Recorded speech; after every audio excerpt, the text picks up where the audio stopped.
चीन हमारा पड़ोसी नहीं था 47 में, तिब्बत हमारा पड़ोसी था। तिब्बत चीन का है कोई मानने को तैयार नहीं था, मगर बांडुंग कॉन्फ्रेंस में जाके आपने मनवा दिया और उसके बाद तिब्बत ही नहीं, वो तो एक्साई चीन तक आ गया। तो जो गलती है वह भी मानना होगा। आपको पता है नॉर्थ वेस्ट फ्रंटियर प्रोविंस जो आजकल खैबर पख्तूनवा है, फाटा का इलाका, वहां मुस्लिम लीग नहीं जीती थी, वहां कांग्रेस जीती थी। खान अब्दुल गफ्फार खान मिलना ही नहीं चाहते थे पाकिस्तान से, और उस समय यह स्टैंड लिया गया कि कोई लैंड रूट नहीं तो हम कैसे जुड़ जाएं। ईस्ट और वेस्ट पाकिस्तान 2000 किलोमीटर दूर होकर एक देश हो सकते थे, हम वो नॉर्थ वेस्ट फ्रंटियर प्रोविंस हमारा हिस्सा नहीं हो सकता था। और जब हमने मना कर दिया तो खान अब्दुल गफ्फार खान का यह स्टेटमेंट है कि आपने हमको भेड़ियों के हाथों में छोड़ दिया है। पता है आपको, बलूचिस्तान ये पाकिस्तान का हिस्सा नहीं था।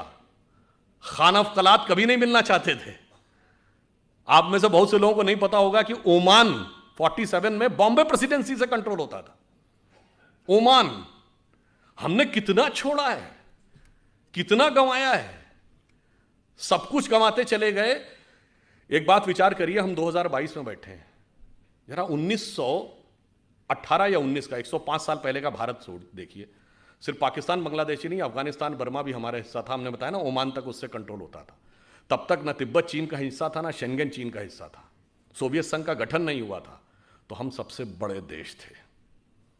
And entire China was Buddhist, considering Hindu and Buddhism as a one family religion. We were the biggest religion on earth and we were the biggest country on earth.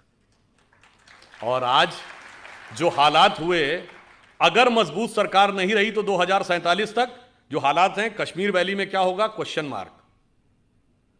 North east में क्या होगा, क्वेश्चन मार्क। केरल और पश्चिमी उत्तर प्रदेश के कुछ इलाके और बंगाल के, बांग्लादेश से जुड़े इलाकों में क्या होगा, क्वेश्चन मार्क। नक्सल प्रभावी इलाकों में, छत्तीसगढ़ में, झारखंड में, उड़ीसा के इंटीरियर इलाकों में क्या होगा, क्वेश्चन मार्क। यानी खतरा यह है कि मजबूत सरकार ना हो तो आजादी के 100 साल बाद हो सकता है हम अपने उस ओरिजिनल इलाके के आधे रह जाएं। इन सब चुनौतियों को समझना है। तो 21वीं सदी हमारी है, हमारी उस विचार की है। इसलिए अब हम आगे बढ़ें और मन में यह पूरा कॉन्फिडेंस रखें कि अगला वक्त हमारा ही आने वाला है। एक दौर में 2500 साल पहले हम दुनिया के पावर सेंटर थे, economic, intellectual and military power centre. जब वो खत्म हुआ, भारत का डाउनफॉल हुआ, तो सेंटर कहाँ गया, king Darius of Persia, Iran की तरफ चला गया।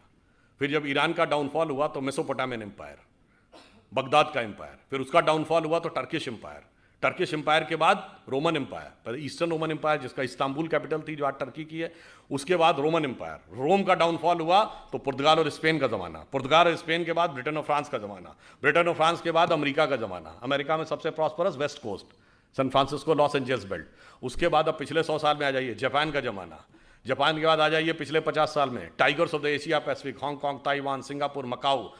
अब चीन का जलजला चल रहा है, तो अगला मुकाम क्या है, इसमें कोई संदेह मत रखिएगा कि अगला मुकाम हमारा आने वाला है। और हम यदि दुनिया में आगे बढ़ेंगे तो we are not there to dominate the world, we are there to motivate the world. चीन दुनिया को दबाने के लिए आगे आ रहा है, हम दुनिया को प्रेरित करने के लिए आगे आ रहे हैं।